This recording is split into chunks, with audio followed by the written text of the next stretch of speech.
Rappers Club, Fight Plus News. I'm John Appa. Everything's about money, and everything's about attention, and everything's about fame.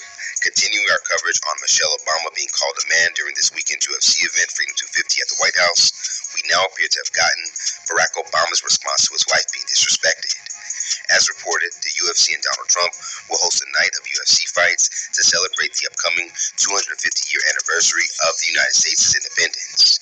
Though highly criticized by some, the event looks to have met many fans' expectations. Unfortunately, however, the night would receive a negative spotlight after fighter Josh Hockett would decide to take a moment after winning his fight to disrespect the former First Lady.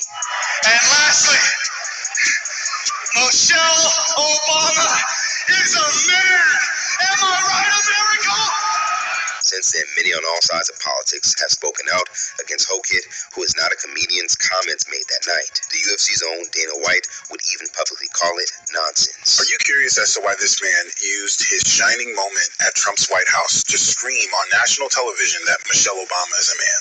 And why do they call her a man in particular? That's a pretty odd insult for a group of people who don't believe in trans people, right? So why her, and why a man as an insult? Well, history has an answer for you, and let me tell you, it's one of the most powerful tropes ever used by white storytellers. The answer is coping mechanisms. History tells us that a way that white people have coped with the guilt of building the world's richest country on the back of a violent racial hierarchy is mythologizing black people into archetypes. Stay with me. So a good example of this you see in white movies written by white storytellers is this mythologized character of the Mammy. She's a dark-skinned black woman who has devoted her life to the love and the care of black children. Her character does not blame white people for their history of oppression or their active maintaining of oppressions. And through resonating with her character on screen, white viewers can cope with their history and forgive themselves without ever having to engage with a black person in real life. Here's another trope of black women we see pop up during slavery and post-slavery. It's called the Jezebel trope.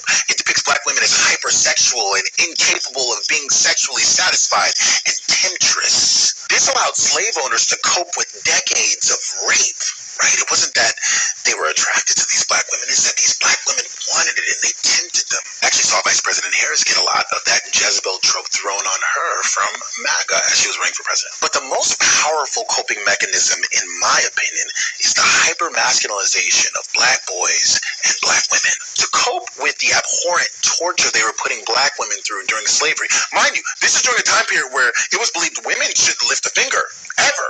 But they're doing these torturous, horrible things to black women. To cope with it, you see in their literature, this narrative starts popping up, this hyper-masculinization of black women, that their torture is okay because these women can take it. They're not like regular, they're like men. Now, on Tuesday, Barack and Michelle Obama would